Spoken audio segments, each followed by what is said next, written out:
할렐루야. 오늘도 믿음 안에서 승리하는 복된 한 날 되시길 간절히 축원합니다. 오늘 말씀 10과 당신의 성령이 하시는 역사가 갑절이나 내게 있게 하소서, 이 말씀 하나님의 은혜 같이 나누도록 하겠습니다. 기도하도록 하겠습니다. 사랑과 은혜 하나님 감사합니다. 주님께서 우리의 삶을 지켜주시고 늘 동행하여 주심에 감사를 드립니다.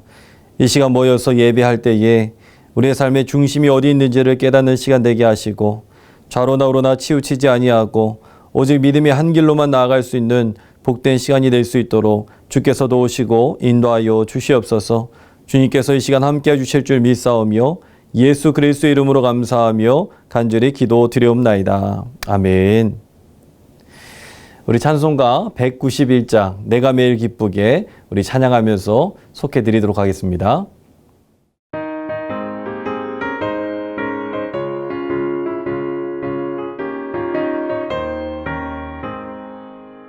내가 매일 기쁘게 순례의 길을 남은 주의 팔에 나를 안보하며 내가 주의 큰 복을 받는 참된 비결은 주의 영이 함께함이라. 성령이 계시네 할렐루야 함께하시네. 좁은 길을 걸으며 기뻐하는 것 주의 영이 함께함이라. 저는 죄에 빠져서 평안함이 없을 때 예수 십자가의 공로 힘입어 그 발 아래 엎드려 참된 평화 얻으면 주의 영이 함께함이라. 성령이 계시네 할렐루야 함께하시네. 좁은 길을 걸으며 맘에 기뻐하는 것 주의 영이 함께함이라.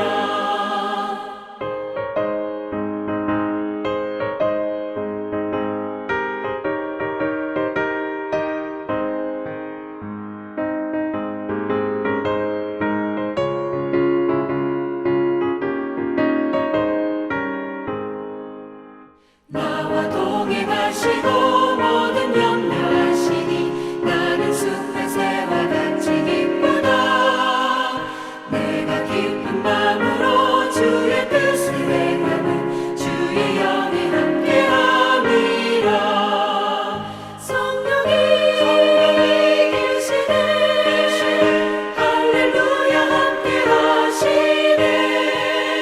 좁은 길을 걸으며 맘에 기뻐하는 것 주의 영이 함께함이라.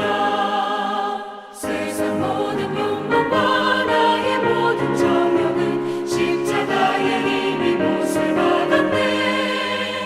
어두운 밤이 지나고 무거운 짐 벗으니 주의 영이 함께함이라. 성령이 계시네 할렐루야 함께하시네. 좁은 길을 걸으며 맘에 기뻐하는 것 주의 영이 함께함이라. 오늘 하나님의 말씀 보도록 하겠습니다. 하나님의 말씀은 열왕기하 2장 1절부터 25절까지의 말씀입니다. 열왕기하 2장 1절부터 25절까지의 말씀입니다. 오늘 말씀은 엘리야와 엘리사, 특별히 엘리야가 이제 하늘로 승천하는 과정과 그리고 또 이 엘리사에게 어떤 그런 영적인 이어지는 단계를 우리에게 보여주고 있습니다. 엘리야는 우리가 알듯이 당대 최고의 선지자였습니다. 죽은 자도 살렸던 사람이었고, 그리고 마지막에는 죽음을 보지 아니하고 하나님 나라의 부름을 받게 되면서 승천하는 과정을 오늘 본문은 우리에게 전해주고 있는 것을 보게 됩니다. 영적으로는 아주 위대한 승리자였습니다. 저 바알과 아세라를 섬겼던 선지자 850명과 갈멜산에서 대결해서 이겼던 사람.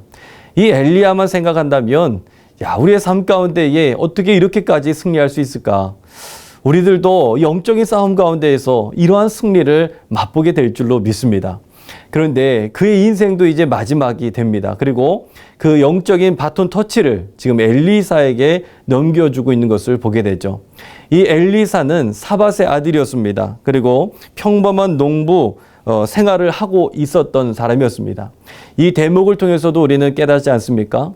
우리의 직업이 중요한 게 아닙니다. 내가 어떠한 일을 하는지 이것은 중요하지 않습니다. 하나님께서는 그 사람을 부르기로 작정하신다면 어떠한 사람이든지 부르시고 하나님의 영을 부어주시고 그 사람을 쓰시는 줄로 믿습니다.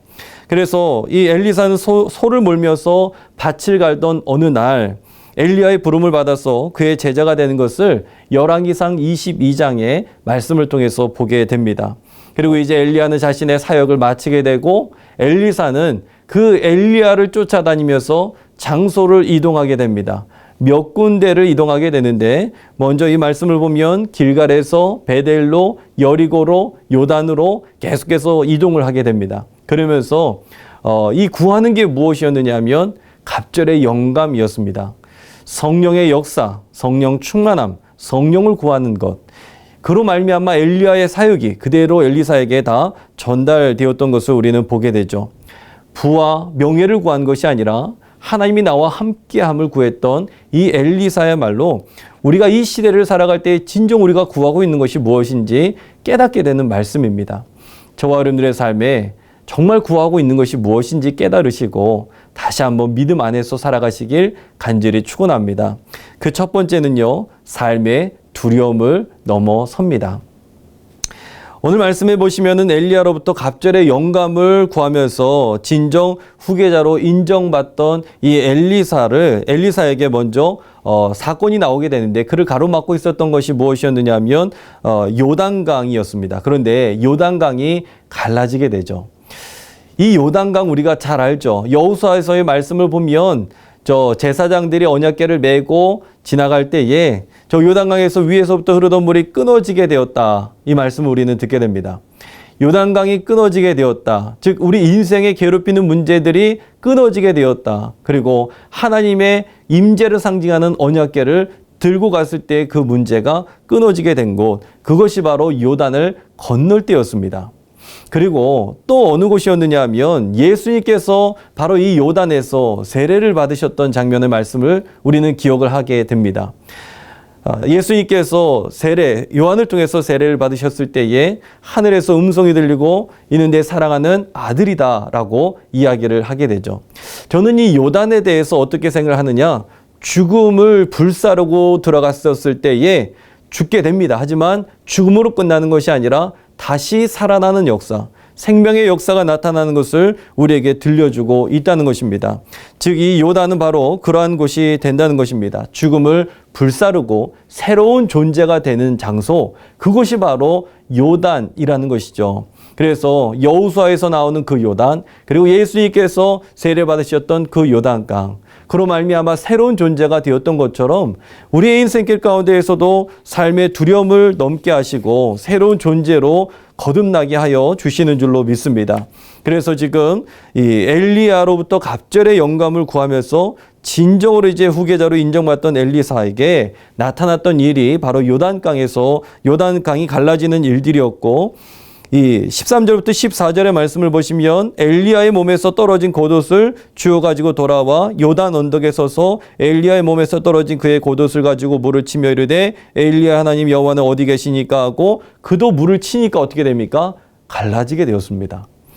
엘리사의 존재가 이제는 두려움을 넘어서게 되었고 죽음을 넘어서게 되었고 이제는 새로운 존재가 되었다.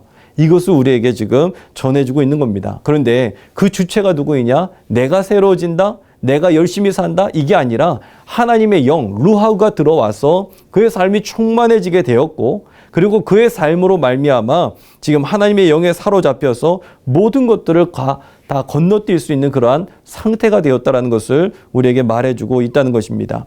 이와 같은 성령 충만함의 역사가 저와 여러분들의 삶에 임하시길 간절히 축원합니다. 두 번째는요, 생명의 역사가 일어나게 될 줄로 믿습니다. 여기 말씀 보면 또 나오는 곳이 있는데 여리고라는 이 성읍이 나오게 됩니다. 여리고라는 성읍은요, 인류 역사 가운데 가장 오래된 성읍 중에 하나이고요. 그리고 이는 그만큼 사람들이 살 수 있는 여건들이 잘 갖추어져 있었다라는 것을 우리는 추측할 수 있습니다. 그런데 언젠가부터 오늘 본문의 말씀 보시면 그 성읍의 물이 나빠지면서 살기 어려운 정도가 되었다라는 겁니다. 그래서 그때의 엘리사는 생명을 잃어가던 그곳 가운데에 생명의 역사를 일으키게 되는 것이죠. 20절의 말씀 보시면요. 20절의 말씀 한번 보도록 하겠습니다. 20절에 보시면 이렇습니다. 엘리사가 이르되 새 그릇에 소금을 담아 내게로 가져오라 하매 곧 가져온지라. 그리고 21절에 보시면 그 물 근원으로 가서 소금을 그 가운데 던지며 말합니다. 여호와의 말씀이 내가 이 물을 고쳤으니 이로부터는 다시는 죽음이나 열매 맺지 못함이 없을지니라 하셨느니라. 여기에 소금을 던지게 되니까 이제는 생명의 역사가 나타나게 되었다라는 것을 우리에게 전해주고 있습니다. 저는 이 여리고라는 지역을 좀 한번 봤으면 좋겠습니다. 이 여리고라는 지역은 성경 가운데 굉장히 많이 나오는데 이 또한 역사 가운데에 여리고성 전투를 우리는 생각해 볼 수 있습니다. 여리고성 전투가 어떤 전투였습니까? 여리고성 그 안에 있는 사람들은 문을 굳게 닫았습니다. 그리고 이스라엘 백성들은 밖에 둘러싸여 있었죠. 사실 우리는 그 성을 공략하기 어려울 것이라고 생각하지만 학자들은 또 다르게 이야기하더라고요. 뭐냐면 지금 이스라엘 백성들은 200만 명 넘는 사람들이 있었고 충분히 싸워서 이길 수 있는 그러한 상태였다. 수적인 싸움에 있어서는 아마 대결이 안 됐을 것이다 라고 이야기를 합니다. 그런데 어떻게 지금 거기에서 전쟁을 합니까? 여리고성을 돕니다. 마지막 날 침복하면서 계속 돌고 나팔 불고 그러면서 여리고성이 무너졌더라. 여러분들은 이 사실이 이성적으로 이해가 되십니까?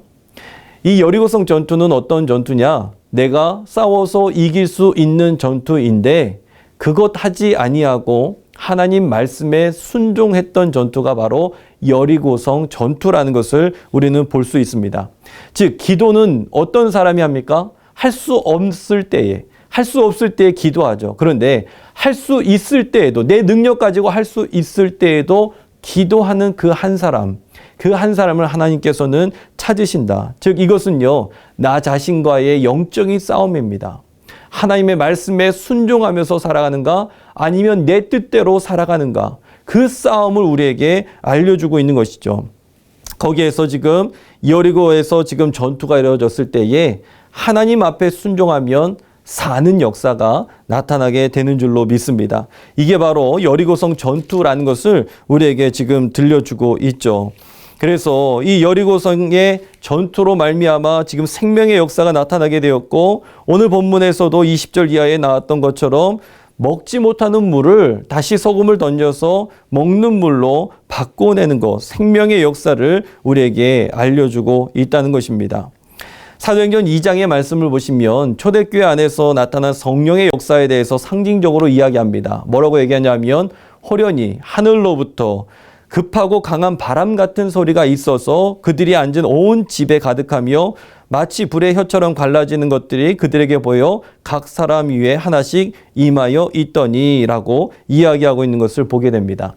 지금 엘리야에게 있었던 그 성령, 갑절의 영감, 성령의 역사 이것을 구했을 때에 지금 생명의 역사가 일어났던 것이 사도행전에도 동일하게 나타나고 있고 오늘 말씀 가운데에서도 동일하게 나타나고 있다는 겁니다. 즉 성령이 임하면 생명의 역사가 일어나는 줄로 믿습니다. 우리 모든 속회마다 성령으로 충만하고 성령의 역사가 일어나고 다시 살아나는 역사가 우리 부진자들이 또 교회를 떠났던 자들이 다시 돌아오는 역사도 나타나길 간절히 축원합니다. 마지막은요. 확실한 목적의 사람이 되는 줄로 믿습니다. 확실한 목적의 사람이 된다라는 것입니다. 엘리사가 엘리야에게 구했던 것 이것은 갑절의 영감이었고 성령의 역사였는데 중요한 것은 나 자신을 위한 역사가 아니라는 겁니다.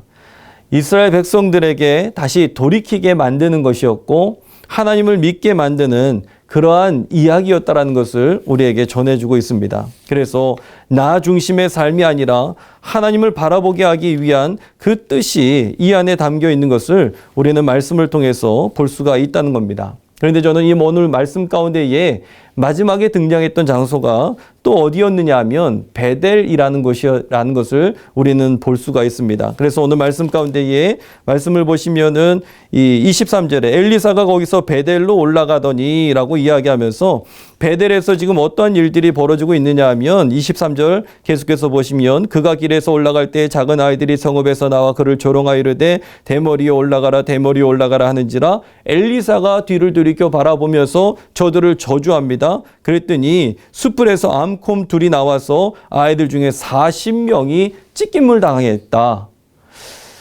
이 사실이 언뜻 또 보면은 이해가 안 됩니다. 아니 주의 사자가 엘리사가 어떻게 저주를 할 수 있을 것이며 거기에서 곰이 갑자기 암곰이 나와서 지금 이 40명의 소년들을 다 찢을 수가 있는 것인가? 이걸 어떻게 영적으로 바라볼 수 있는 것인가? 우리는 생각하게 됩니다. 먼저 우리가 베델이라는 장소를 보시면요. 베델은요. 역대로 창세기에도 그렇고 굉장히 많이 등장하는 장소라는 것을 보게 됩니다. 특별히 아브라함이 가나안에 와서 처음으로 제단을 쌓았던 곳이 바로 이 베델이라는 것을 우리는 알게 되고요. 또 창세기 말씀을 보시면 야곱이 형 에서에게 도망 다니다가 지쳐서 쓰러져서 잠들게 됩니다. 그런데 거기에서 천사가 오르락 내리락 하는 것을 보게 되고 거기에서 11조에 대해서 서원하게 되고 바로 그 장소가 어떤 장소였느냐? 베델이었습니다. 하나님의 집, 거기에서 하나님을 경험하는 삶. 그런데 이것은 어떤 곳이냐? 하나님께서 이들을 선택하셨고 또 아브라함도 야곱도 하나님을 선택했다는 겁니다. 가나안에 들어와서 가장 먼저 예배드렸던 장소, 그리고 그 잠에서 깨어서 이것이 과연 하나님의 집이었다라고 이야기하면서 선을 드렸던 그 가치 있는 것을 붙잡았던 곳, 그것이 바로 베델이라는 것을 우리가 볼 수 있게 됩니다. 즉 이것은요, 우리에게 뭘 알려주고 있느냐 하면 정말 가치 있는 것을 붙잡을 수 있는 눈이 있는가? 그런데 이 소년들은 대머리요, 대머리 올라가라라고 이야기하면서 가치 있는 것을 붙잡지 못했던 그러한 모습들을 우리에게 전해주고 있다는 것입니다.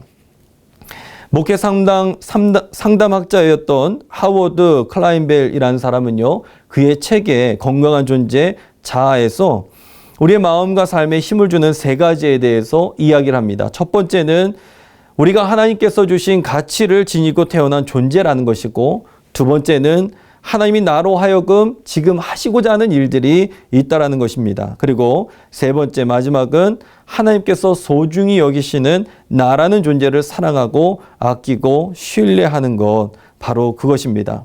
하나님은 우리를 사랑하시고 우리에게 목적이 있습니다. 우리의 모든 것들을 알고 계시고 또 우리가 항상 돌아오기를 원하십니다.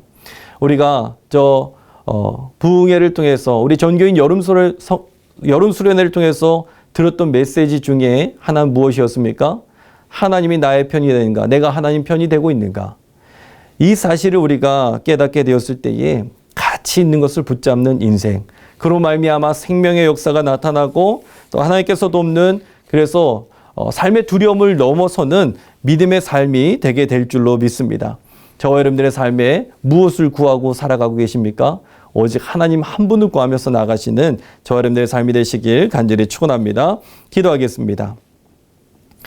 하나님 감사합니다. 우리와 함께 하시고 우리의 삶 가운데 역사하시는 하나님 한 분만으로 만족하게 하시니 감사를 드립니다. 이 시대를 살아가면서 우리가 부를 구하지 아니하고 명예를 구하지 아니하고 성령을 구하며 나아갈 때에 하나님께서 함께 하시는 생명의 역사가 나타나는 믿음의 가정과 속회들이 다 될 수 있도록 인도하여 주시옵소서. 주님께서 함께 해주실 줄 믿사오며 예수 그리스도 이름으로 감사하며 간절히 기도드리옵나이다. 아멘. 우리 이 시간 찬송가 196장 찬양 드리시면서 준비하신 예물 드리도록 하겠습니다. 찬송가 196장 찬양 드리겠습니다.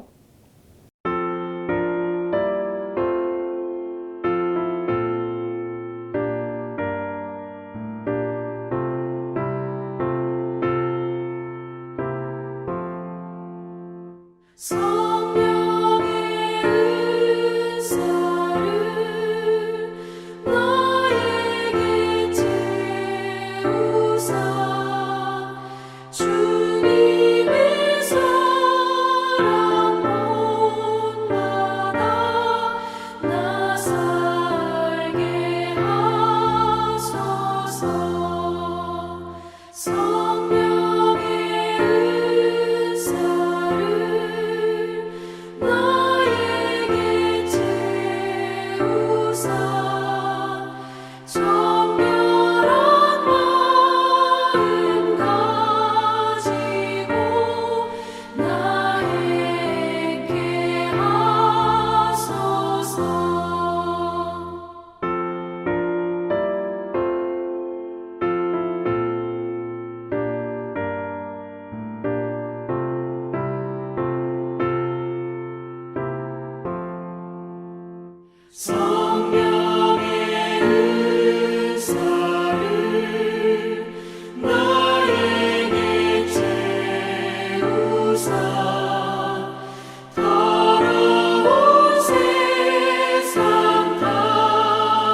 기도하겠습니다. 하나님 감사합니다. 주님 앞에 나오면서 거룩하게 구별하여서 예물을 드리게 하심에 감사를 드립니다. 오늘 이 말씀처럼 우리가 주님 앞에 믿음으로 살아갈 때에 진정 구해야 될 것이 무엇인지 알게 하시고, 또 주님 앞에 저희들 헌신하면서 살아갈 때에 하나님 저희들의 삶에 30배, 60배, 100배 놀라운 결실이 임할 수 있는 믿음의 삶이 나아될 수 있도록 주께서 도우시고 인도하여 주시옵소서. 하나님, 특별히 이 나라 민족 주님께서 보호하여 주시고 어지럽고 혼란한 가운데에 믿음을 지켜나가는 나라가 될 수 있도록 인도하여 주시며, 특별히 동성애에 대한 문제들 다 사라지게 하여 주시고, 또 사학법 재개정에 대한 것들도 주님께서 인도하여 주셔서 이 나라의 가치관이 바로잡히는 믿음의 땅이 될 수 있도록 인도하여 주시옵소서. 또한 저희들 이 나라 정치, 경제, 교육, 사회 모든 분야 가운데에 샬롬의 축복이 임할 수 있도록 인도하여 주시옵소서. 한국교회와 특별히 우리 광림의 재단을 위해서 기도할 때에도 날마다 부흥할 수 있도록 인도하여 주시고 땅끝까지 복음을 증거할 수 있도록 인도하여 주시옵소서. 한국교회 장작교회로 세워주신 우리 광림의 재단, 특별히 감독님, 담임 목사님, 주님께서 늘 함께하여 주시며 그 강단의 말씀을 통하여서 생명의 역사가 늘 나타날 수 있도록 주여 도우시고 인도하여 주시옵소서. 하나님, 특별히 저희들 속회를 위해서 기도합니다. 우리 교회 안에 또 다른 작은 교회 우리 속회들마다 회복의 역사가 임하게 하여 주시고, 하나님 다시 생명의 역사, 살아나는 역사가 나타날 수 있도록 주께서 도우시고 인도하여 주시옵소서. 우리 광림재단 주님께서 보호하여 주시며 동탄과 또 저희들 잠비아의 모든 저희들 성전 건축의 과정들 가운데 함께하여 주셔서 하나님, 날마다 예수 그리스도의 복음의 능력들이 증거되기에 부족함이 없는 우리 모두의 삶이 될 수 있도록 인도하여 주시옵소서. 가정들마다 주님께서 보호해 주시고 환우들마다 주님께서 치유하여 주시며 군에 있는 자녀, 해외에 있는 자녀들도 주님께서 함께하여 주시고, 특별히 이제 수험생들 주님께서 기억하여 주셔서 좋은 믿음의 결실이 나타날 수 있는 복된 자손들이 다 될 수 있도록 주께서 도우시고 인도하여 주시옵소서. 주님께서 함께하여 주실 줄 믿사오며 예수 그리스도 이름으로 감사하며 축복하며 간절히 기도드리옵나이다. 아멘. 하늘에 계신 우리 아버지여, 이름이 거룩히 여김을 받으시오며 나라의 마옵시며 뜻이 하늘에서 이루어진 것 같이 땅에서도 이루어지이다. 오늘날 우리에게 일용할 양식을 주옵시고 우리가 우리에게 죄 지은 자를 사하여 준 것 같이 우리의 죄를 사하여 주옵시고 우리를 시험에 들게 하지 마옵시고 다만 악에서 구하옵소서. 대개 나라와 권세와 영광이 아버지께 영원히 있사옵나이다. 아멘.